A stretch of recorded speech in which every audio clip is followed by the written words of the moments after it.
జ్ఞానధార. జ్ఞానధార. ఈ మన వీడియోలన్నీ కూడా ఆధ్యాత్మికతకు సంబంధించినటువంటివి కాబట్టి రాత్రిపూట అన్నం తిన్న తర్వాత నిద్రించేటప్పుడు ముందు కానీ లేకపోతే ఉదయాన్నే లేచిన తర్వాత 6 కానీ చూడండి. అప్పుడు ఆత్మజ్ఞానం అంటే ఏదో తెలుస్తుంది. జ్ఞానధార అనే దాని గురించి చెప్పుకుంటున్నాం.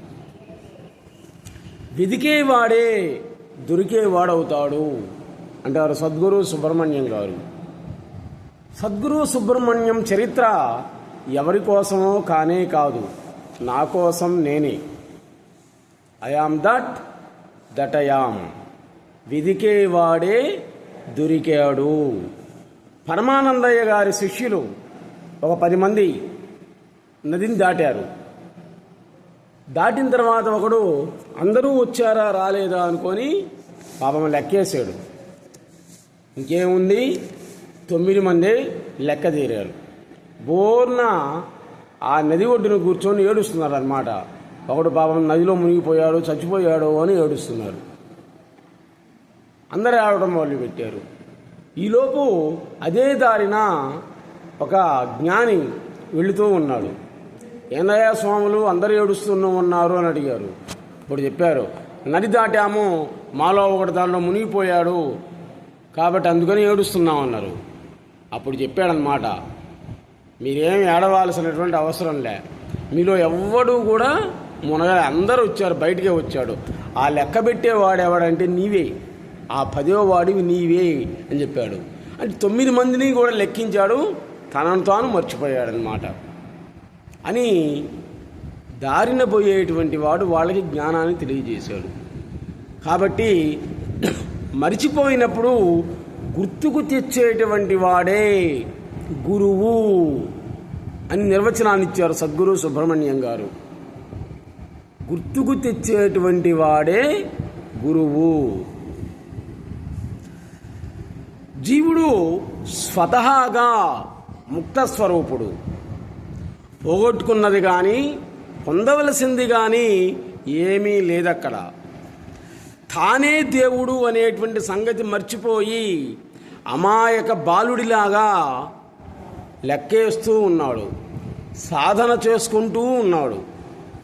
దేవుడి కోసం వెతికేటువంటి వాడే చివరికి గురువుకు దొరికాడు. గుర్తు చేసేటువంటి వాడే గురువు.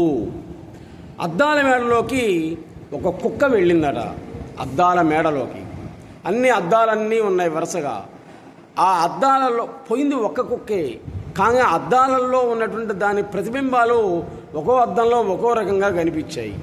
ఇంకా అదేమనుకుంది, అమ్మో నా మీదకి 10 జంతువులు కుక్కలు దాడికి వచ్చాయి అనుకొని వాటిని అసలు పగలగొట్టింది. అది ప్రతిదాడి చేసి అద్దాలను పగలగొట్టింది. కాబట్టి అక్కడ ఉన్నది ఒకటి, కానీ భ్రాంతి చెందిందన్నమాట. తన ప్రతిబింబాలనే తనకు శత్రువులుగా భ్రాంతి చెందింది. కాబట్టి ఉన్నటువంటిది ఒక్కడే, వాడే అనేకత్వాన్ని పొంది ద్వైత భావనతోటి ఘర్షణ పడుతూ ఉన్నాడు. అద్వైత సిద్ధికి గురువును ఆశ్రయించి సాధన చేస్తూనే ఉన్నాడు. నిజానికి సాధనలోనూ సిద్ధిలోనూ ఉండేది తాను ఒక్కడే, ఏకత్వమే. ఒక్కడే అనేకంగా తయారయ్యాడు. జరిగింది అది అక్కడ. కాబట్టి ముళ్ళును ముళ్ళుతోనే తొలగించాలి. అలాగే భ్రాంతిని మరో భ్రాంతితోనే తొలగించాలి అని నిశ్చయించి గురువు తన శిష్యుడికి ఒక సాధనను నిర్దేశించి ఉన్నటువంటి ముక్తినే ఇస్తాడు. చూడండి, ఇక్కడ లేని దాన్ని గురువు ఇవ్వడు, ఉన్నటువంటి దాన్నే గుర్తుకు తెస్తాడు. ఆ దారిని పోయేటువంటి బాటసారి ఏ విధంగా అయితే నీవే ఆ 10వ వాడివి అని గుర్తుకు తెచ్చాడో, అదేవిధంగా నీకు ఉన్నటువంటి దాన్ని నువ్వు మర్చిపోయావు, దానిని గుర్తుకు తెస్తాడు గురువు అనేటువంటి వాడు. ముక్తిని కూడా ఇస్తాడు. నిజానికి తనకు లేని దానిని, కాని దానిని ఎవ్వడు భగవంతుడు కూడా ఇవ్వలేడు, ఉన్నదానినే ఇస్తాడంతే. కాబట్టి ఇవ్వబడినటువంటిది అంతా కూడా తనకు ఉన్నటువంటి దానినే ఇస్తాడు. ధ్యాసే ధ్యానం. చూడండి, జిల్లెలమూడి అమ్మవారి అనసూయ మహాదేవి ఏం చెప్పారు? ధ్యాసే ధ్యానం, మరుపే మరణం. మనం స్మరిస్తూ ఉన్నట్లయితే అదే ధ్యానంగా మారిపోతుంది. మనం ఎవరినైతే మర్చిపోతామో మన దృష్టిలో వాళ్ళు మరణించినట్లే, అలాగే మనల్ని మర్చిపోయినట్లయితే వాళ్ళ దృష్టిలో మనం కూడా మరణించినట్లే. కాబట్టి ధ్యాసే ధ్యానం, మరుపే మరణం అంటుంది జిల్లెలమూడి అమ్మవారు. జ్ఞప్తే మోక్షం. ఇప్పుడు ఒక కథా రచయిత ఉన్నాడు, సినిమాకి కథలు రాస్తుంటాడు. కథా రచయితను మర్చిపోయినప్పుడు కథలోని ప్రతి పాత్ర తామే కర్తలం అన్నట్లుగా స్వతంత్రంగా వ్యవహరిస్తున్నట్లు తోస్తుంది.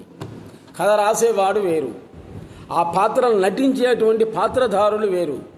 కానీ ఆ పాత్రలో నిమగ్నం అయిపోయి వాళ్ళు నటిస్తూ ఉంటారు. కానీ దానికి మూలెవరు? ముఖ్యంగా కథా రచయిత ఒక్కడే కర్త అవుతాడనమాట. ఇక్కడ వీళ్ళందరూ కూడా పాత్రధారులు, పాత్రలు, కర్తలు కానే కాదు. కాబట్టి కథా రచయితను మర్చినప్పుడు కథలోని పాత్రలు తామే కర్తలం అన్నట్లు స్వతంత్రంగా వ్యవహరిస్తున్నట్లు తోస్తుంది. అంతే మనకు అనిపిస్తుంది అన్నమాట. ఆ విధంగా వాళ్ళు యాక్షన్ చేస్తారంతే. నిజానికి కర్త ఒక్కడే, ఆయనే కథా రచయిత ఒక్కడే కర్త అనుకోవడం వల్ల వచ్చినటువంటి బాధలు ఇవన్నీ కూడా తానే కర్త అనుకోవడం వల్ల అసలు మానవుడికి ఈ బాధలన్నీ కూడా వస్తున్నాయి. తాను కర్తను కాదు, ఇంకొకడు ఉన్నాడు, నేను మాట్లాడేటువంటి మాటలన్నీ కూడా నాలో కర్త ఉండి మాట్లాడిస్తున్నాడు. జ్ఞాన అజ్ఞానాలు రెండింటినీ కూడా ఎవరో లోపల ఉండి నడిపిస్తున్నాడనే భావం ఉన్నప్పుడు అసలు మానవుడికి ఏ బాధ ఉండదు. అది లేదు వీడికి, అది లేదన్నమాట. అన్నిటికీ నేనే అంటున్నాడు. అందువల్ల బాధలు, కష్టాలు, నష్టాలు వస్తున్నాయి మానవుడికి. కాబట్టి తానే కర్త అనుకోవడంలో వచ్చినటువంటి బాధలే ఇవన్నీ కూడా. నిజానికి కథా రచయితే ప్రధానమైనటువంటి కర్త. పాత్రధారులు కర్తలు కాదు అని స్థిమితపడి ఉండడమే స్థితప్రజ్ఞత్వం యొక్క లక్షణం. అది సద్గురు సుబ్రహ్మణ్యం గారు చెప్పింది. స్థితప్రజ్ఞత్వం యొక్క లక్షణం అదే అన్నమాట. ఉన్నవాళ్ళు కర్తలు కాదు, లోపల ఇంకొకడున్నాడు ఆడించేటువంటి వాడు అని స్థిమితపడి స్థితప్రజ్ఞత. అసలు నేను కర్తను కానే కాను, నేను కర్తను కానే కాను అనే దానిని కూడా నీ వెనక ఎవడో ఉండి నడిపిస్తున్నాడు కర్త. అది కాబట్టి నీ చేత అనిపిస్తూ ఉన్నాడు. నీ ప్రతి పలుకు ఉలుకు భగవత్ ప్రసాదితమే అనటంలో సందేహమే లేదు. జీవులందరూ కూడా ఈ జగత్ కథలో పాత్రధారులే అవుతారు. రచయిత ఆ పరమేశ్వరుడి, ఆ కర్త తన వినోదం కొరకు పాత్రలను సృష్టించుకొని వాటితోనే ఇష్టం వచ్చినట్లు ఆడుకుంటూ ఉన్నాడు ఆయన. అది ఆయన వినోదం. ఎందుకు అంటే ఏం చేయలేం. శివుడికి వినోదం అన్నమాట. ఆ వినోదం వాళ్ళ వినోదం కోసం పాత్రలను సృష్టించి వాటితో ఆడుకున్నాడు. తోలుబొమ్మలు ఆడేటువంటి వాడు తోలుబొమ్మలను ఆడించినట్లుగా ఆ బొమ్మదేవుంది పాపం ఆడించేవాడిని బట్టి ఉందన్నమాట. ఆ తోలుబొమ్మలు ఆడేవాడు ఆడించలేదనుకోండి, అప్పుడు ఈ బొమ్మ ఏం చేస్తుంది? ఏం చేయలేదు. పెట్టిలో పడేస్తే పెట్టిలో పడి ఉంటుంది అంతే. నీళ్లలో పడేస్తే నానిపోతుంది, నీళ్లలో ఎండలో పడేస్తే ఎండిపోతుంది. ఆ బొమ్మదేం లేదు, అంతా ఆడించేటువంటి వాడిని బట్టి ఉంటుంది. అదేవిధంగా ఆడించేటువంటి వాడే జగత్ ప్రసిద్ధుడైనటువంటి పరమేశ్వరుడు. అందుకే తనికెళ్ళ భరణి గారు ఒక మాట అన్నారు, ఆడగదరా శివ ఆటగదకే శివ అన్నాడు అన్నమాట. ఆడించేటువంటి వాడు నీవే కదా స్వామి అని అన్నాడు. కర్తగా నీవు ఎప్పుడైతే తప్పుకున్నావో ప్రారబ్ధ, ఆగామి, సంచిత అనేటువంటి 3 కర్మలు కూడా నీ నుండి తప్పుకుంటాయి. అప్పుడు నీవు ఏమవుతావు? అప్పుడు అకర్త అవుతావు. నీవు అకర్త అవుతావు. కాబట్టి అకర్త తోలుబొమ్మలాట లాంటి వాడే అవుతాడు. తోలుబొమ్మకి సుఖ దుఃఖాలు ఉంటాయా? అది బొమ్మ, తోలు బొమ్మ అన్నాం. అందుకే దానికి సుఖ దుఃఖాలనే ఉండవు. ఆడించేటువంటి వాడు చైతన్యం. ఆట వస్తువులు జడ స్వరూపాలు. ఆడించేటువంటి వాడు ఆడిస్తే ఆడుతాయి, లేకపోతే ఊరగా ఉంటాయి, ఏం చేయలేవు. ఆట వస్తువులన్నీ జడ రూపాలే. ఆడించేటువంటి ఆ పరమేశ్వరుడే చైతన్యం అవుతాడు.